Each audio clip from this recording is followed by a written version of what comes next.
একটি দোয়ার অনুষ্ঠান, তারপরও যার জন্য আমরা দোয়া করছি তিনি কিন্তু বাংলাদেশের সবচাইতে বড় দলের চেয়ারপারসন এবং বাংলাদেশের মানুষের কাছে সবচাইতে জনপ্রিয় নেত্রী। তার নাম হচ্ছেন বেগম খালেদা জিয়া। বেগম খালেদা জিয়া শহীদ প্রেসিডেন্ট জিয়াউর রহমানের সহধর্মিণী ছিলেন। জিয়াউর রহমান সাহেব বেঁচে থাকা অবস্থায় তাকে কিন্তু কেউ চিনত না। অন্য 10 জন মানুষের যেরকম স্ত্রী থাকে ঘরে, বেগম খালেদা জিয়াও সেরকম একজন ঘরের স্ত্রী ছিলেন, গৃহবধূ ছিলেন। কিন্তু জিয়াউর রহমান সাহেবকে কুচক্রী মহল যখন শহীদ করেছে, এরপরে বিএনপির মতো একটা বড় রাজনৈতিক দল এই দলটাকে ভেঙে চুরে খান করার জন্য, তছনছ করে দেওয়ার জন্য, এবং জিয়াউর রহমানের যে আদর্শ, যে রাজনৈতিক দর্শন, সেই রাজনৈতিক দর্শনকে হত্যা করার জন্য, বিএনপিকে নিশ্চিহ্ন করার জন্য যখন কুচক্রী মহল বিভিন্নভাবে ষড়যন্ত্র করছিল, ঠিক সেই সময় দলের প্রয়োজনে, দলের সিনিয়র নেতৃবৃন্দের আমন্ত্রণে, অনুরোধে বেগম খালেদা জিয়া বিএনপির হাল ধরেছিলেন। বিএনপির হাল ধরতে গিয়ে সেই সময় বিএনপি রক্ষা করেছিলেন বেগম খালেদা জিয়া, কারণ তার কারণে সমস্ত নেতাকর্মী বেগম খালেদা জিয়ার পিছনে ঐক্যবদ্ধ হয়েছিল।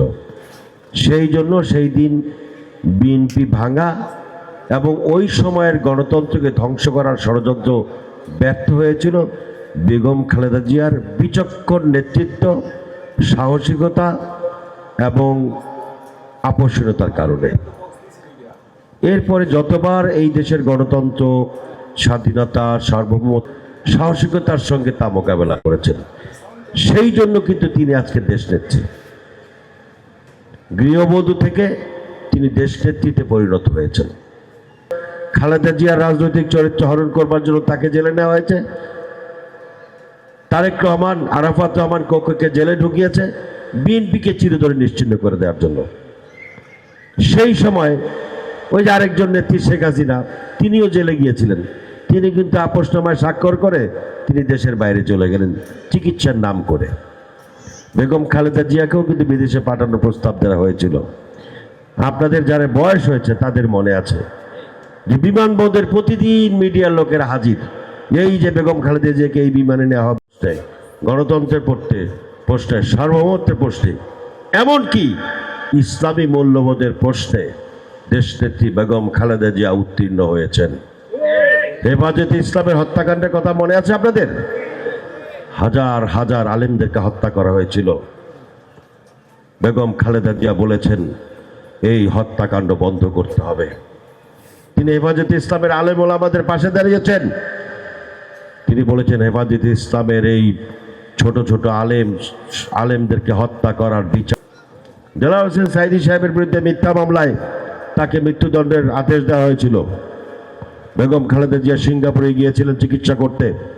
তিনি তার সমস্ত কর্মসূচি বাতিল করে, সারা দেশে প্রায় 150-200 মানুষকে হত্যা করা হয়েছিল, তিনি সমস্ত কর্মসূচি বাতিল করে এয়ারপোর্টে এসে নেমেই বলেছিলেন এটি হচ্ছে গণহত্যা, এই গণহত্যা বন্ধ করতে হবে।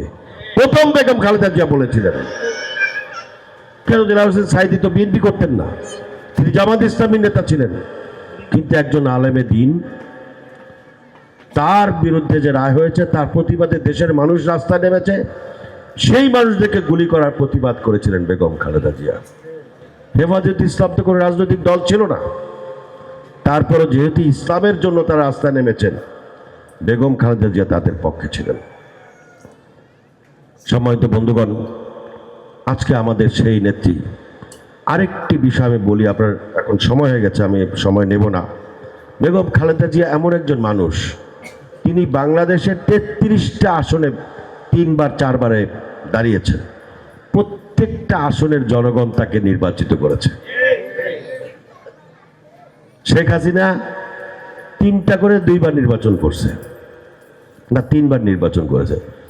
একটা আসন তার গোপালগঞ্জ ছাড়া কোথাও জয়লাভ করতে পারে নাই। তাহলে মানুষের ভালোবাসা তো ধমক দিয়ে অর্জন করা যায় না, মানুষের ভালোবাসা কাজ দিয়ে অর্জন করতে হয়।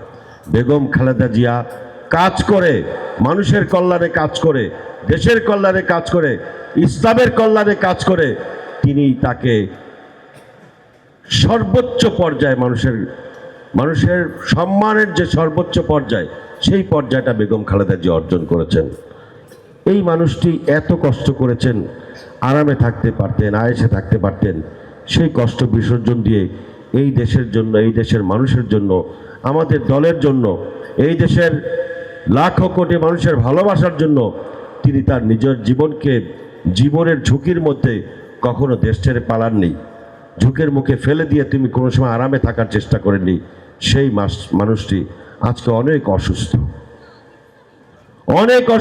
অসুস্থ, তিনি কাতরাচ্ছেন। আজকে আপনাদের কাছে আমরা দোয়া চাই, যেই মানুষটি দেশের জন্য এত কাজ করেছেন, সেই মানুষটি আল্লাহ পাক চাইলে অনেক কিছুই পারেন, দিন করতে পারেন।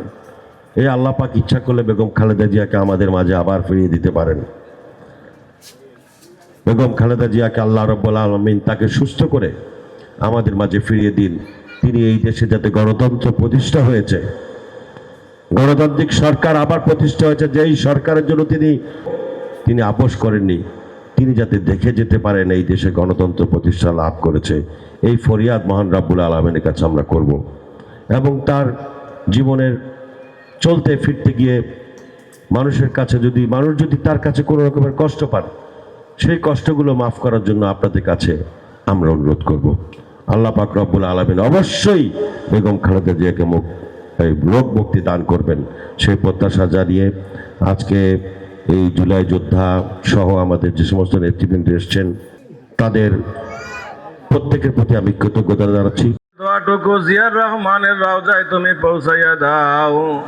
এ আল্লাহ, আল্লাহ আমরা আজকে শুক্রবার দিন খালেদা জিয়ার সুস্থতা কামনা করতে শেফা দিয়া দাও। এ আল্লাহ, তাকে তুমি শেফা দিয়া দাও। এ আল্লাহ, শেফায়ে কামেলা আজলা তা ফরমাও। এ আল্লাহ, আমাদের পরস্পরের ভিতরে মোহাব্বত পয়দা করে দাও, সমস্ত ফিতনা থেকে হেফাজত ফরমাও। এ আল্লাহ, আমাদের বাংলাদেশকে সমস্ত ফিতনা থেকে হেফাজত ফরমাও। ওয়া সাল্লাল্লাহু তাআলা আলা খায়রি খালকিমিন।